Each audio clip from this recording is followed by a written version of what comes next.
भगवान शंकर पर विश्वास रखकर एक एक पल, एक एक घड़ी, एक एक समय, एक एक नक्षत्र का शिव महापुराण में वर्णन है। यहां तक शास्त्र कहता है कि पीपल के वृक्ष की जब भगवान शिव रचना करे, पीपल के वृक्ष की जब रचना करी गई तो उस पीपल के वृक्ष में भी कौन सा समय किसका है ये शिव महापुराण वर्णन करती है। सुबह 4 बजे से लेकर 7:30 बजे तक पीपल के वृक्ष में ब्रह्मा जी का वासा होता है। 7:30 बजे से लेकर 10:30 पौने 11 बजे तक पीपल के वृक्ष में भगवान विष्णु का वासा होता है। 10:30 बजे से लेकर पीपल के वृक्ष में 11:30 बजे तक पितरों का वासा होता है। 11:30 बजे से लेकर 12:30 बजे तक पीपल के वृक्ष में आहूतों का वासा होता है। 12:30 बजे से लेकर शाम को 4 बजे तक पीपल के वृक्ष में वासुकों का वासा होता है। 4 बजे से लेकर शाम को 7:30 बजे तक पीपल के वृक्ष में शंकर का वासा होता है। 7:30 बजे से लेकर 9:30 बजे तक पीपल के वृक्ष में कुबेर का वासा होता है। 9:30 बजे से लेकर फिर कुबेर के वृक्ष में अन्य देवों का वासा चालू हो जाता है। इसलिए हमारा हिंदू धर्म कहता है, हमारे शास्त्र कहते हैं कि पीपल के वृक्ष को जब पूजा जाता है, पीपल के वृक्ष की जब पूजन करी जाती है तो सुबह 10:30, 11, ज्यादा से ज्यादा 11:30, ज्यादा से ज्यादा 12, उसके पहले पीपल के वृक्ष की पूजन कर लेना चाहिए। रात को कुबेर का वासा होता है, इसलिए पीपल के वृक्ष में दीपावली के दिन रात्रि को 8:30 बजे से लेकर 9:30 बजे के बीच में जो पीपल के वृक्ष के नीचे घी का दिया लगाता है उसके घर में कभी संपदा की कमी नहीं आती है, क्योंकि कुबेर स्वयं विराजमान होता है पीपल के वृक्ष के नीचे। क्यों? क्योंकि 11:30 बजे से लेकर 12:30 बजे तक पीपल के वृक्ष में पितरों का वासा रहता है, आहूतों का वासा रहता है, फिर वासुकों का वासा आता है। पितृ किसको कहते हैं?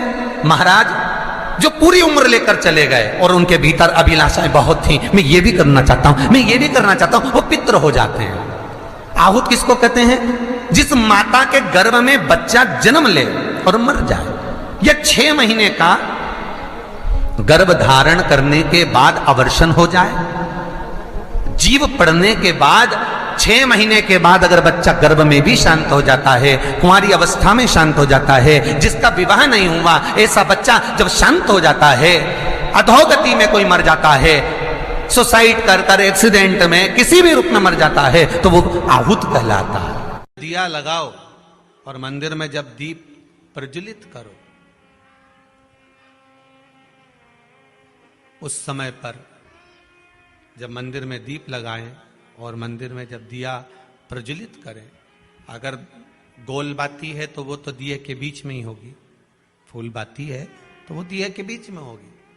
और मान लो अगर लंबी बाती लेकर गए हो, लंबी बाती को लेकर पहुंचे हो, तो अगर दीप लगा रहे हो, कामना रखकर लगा रहे हो कि मेरी ये कामना है, तो वो दीप का, बाती का मुख अपनी ओर रखना, पर कोई कामना नहीं। हम भगवान को केवल इसलिए रिझा रहे हैं कि मेरा भोलेनाथ मेरा भंडार भरे और मेरे घर में सुख समृद्धि दे, तो दीप की बाती का मुख भगवान की ओर होना चाहिए। कि हमने तेरे भरोसे पर छोड़ दिया, अब हम किसी से नहीं पूछेंगे कि हमें क्या करना है, ये दीप की जो बाती का मुख है वो आपकी ओर है। अर्थात मेरा जो जीवन है, मेरा जो संपूर्ण परिवार है, मेरा जो कुटुंब है, मेरा जो कबीला है, मैं जिस घर में निवास करती हूं, मैं जिस घर में रहता हूं, उस घर का संपूर्ण कारभार सब तुम्हारे भरोसे पर है। तो बाती का मुख कहां हो गया? भगवान की ओर हो गया। बाती का मुख फिर भगवान की ओर। पर ज्यादातर लोग दिया जो लगाते हैं ना, वो अपनी ओर बाती करके ही लगाते हैं। मतलब इनकी कामना चलती ही रहती है 24 घंटे।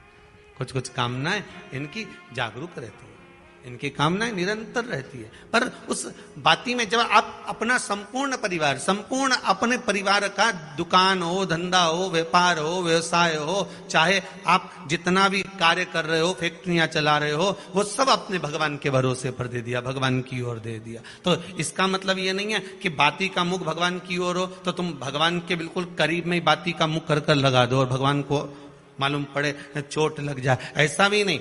जब भी दिया लगता है, आप बहुत ध्यान देना महाराज, अगर भगवान जिस स्थान पर बैठे हुए हैं, अगर दिया हमको रखना है, भगवान जहां विराजमान है, दीप जब भी रखा जाता है भगवान के सामने तो अपन जहां विराजमान है उससे भगवान और अपने बीच में कम से कम 2 बीता की दूरी तो होना ही चाहिए, जिससे भगवान को भी चोट ना लगे, भगवान को भी घात ना लगे।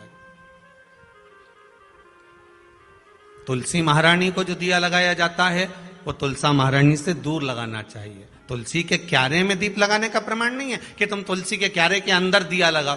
पहले तो ऐसा नियम था कि तुलसी का जो क्यारा बनता था उसमें एक नीचे अलग से दिया रखने की जगह बनती थी, तो उसमें दिया रख दिया जाता था। आज के जमाने में इतनी जगह ही नहीं कि वह में रखो, तो लोग वो कुंडा में धर के आ जाए। अब वो कुंडी में रख के आए, मालूम पड़े तुलसी महारानी का पत्ता मुरझा जाता है, तुलसा महारानी भी ऐसी मूर्छित हो जाती है, तुलसा महारानी भी चारों तरफ से वो दिए की लो से जल जाती है। ऐसा दीप लगाने का कोई फायदा नहीं, ऐसे दीप की कोई महत्वता नहीं है। किसी को कष्ट देकर, किसी को परेशान कर कर, देवता हो चाहे आप हो, आप किसी को कष्ट देकर, किसी को परेशान कर कर अगर भजन कर रहे हो तो उसका कोई सुख नहीं है, हमारा उसका कोई आनंद नहीं है। किसी को भी कष्ट देकर अगर आपने भजन भी किया, यज्ञ भी करा, दान भी करा, पुण्य भी करा, सत्कर्म भी करा, भजन भी करा, उसका कोई दरिद्रता को कहां लेकर जाऊं, कहां रखूं इसको। इतने में दुर्वासा जी ने कहा, सुन दुस्साह मुनि, अपनी पत्नी दरिद्रता को अगर कहीं लेकर जाना है तो जो नारी, जो स्त्री शाम के समय पर चोटी करती हो, झाड़ू लगाती हो, या जो स्त्री दोपहर में सोती हो, उसके घर में इस दरिद्रता को लेके प्रवेश कर जाना। वैसे मुझे उम्मीद है करमाला की माताएं दोपहर में नहीं सोती होंगी, जो दिन में सोती हो, जिसके यहां रात में बर्तन झूठे पड़े रहते हो, जिसके यहां रात्रि में बर्तन झूठे पड़े हो, उसके घर में इसको लेकर प्रवेश कर जाए। प्रवेश दरिद्र। महाराज भगवान विष्णु ने दरिद्रता देवी को देखकर कहा, अरे ओ दरिद्रता देवी, लक्ष्मी जी की बड़ी बहन ज्येष्ठा, आप पीपल के वृक्ष के नीचे बैठी हो, इस पीपल के पेड़ के नीचे हम लक्ष्मी जी के साथ शनिवार के दिन आपसे मिलने के लिए आए हैं। शनिवार के दिन जो पीपल के वृक्ष के नीचे दिया लगाएगा उसके घर में कभी संपदा की कमी नहीं होगी। सारे दिन पीपल के वृक्ष के नीचे हमारा निवास होगा। इतने में दरिद्रता खड़ी होकर बोली, रे नारायण, तुमने अपने मन की बात कह दी कि 7 दिन तुम्हारे होंगे, ऐसा नहीं हो सकता, इसमें 1 दिन मेरा हो। तो भगवान विष्णु ने कहा, कौन सा दिन? दरिद्रता कहती है, रविवार के दिन इस पीपल के पेड़ के नीचे मैं नृत्य करूंगी। और अगर पीपल के वृक्ष के नीचे रविवार के दिन जो परिक्रमा करेगा या पीपल के पेड़ के नीचे आएगा, उसके साथ में उसके घर में प्रवेश करूंगी। इसलिए हमारे हिंदू धर्म में रविवार के दिन पीपल के पेड़ के नीचे नहीं जाया जाता, पीपल की पूजन नहीं करी जाती, पीपल की परिक्रमा नहीं करी जाती। कौन से दिन? जम के बोलो जरा, रविवार। और जिसके यहाँ दीवार पे पीपल लग जाता है या कहीं पीपल का पेड़ लग गया अपने दीवार पर, घर में कहीं पर भी, तो पीपल निकालने का भी नियम है। अगर आप दीवार में से पीपल निकालोगे तो बार बार काटोगे, बार बार लग जाएगा, फिर काटोगे फिर लग जाएगा, फिर निकालोगे फिर लग जाएगा। दीवार में पीपल लगता ही रहता है। अगर दीवार के पीपल को निकालना है तो नींबू और मिर्ची, इन दोनों को 3 घंटे पहले पीपल के पेड़ के नीचे रख दीजिए, और रखने के बाद में फिर पीपल को रविवार के दिन उखाड़कर कहीं दूसरी जगह लगा दीजिए। उसके बाद कभी दीवार में पीपल, यदि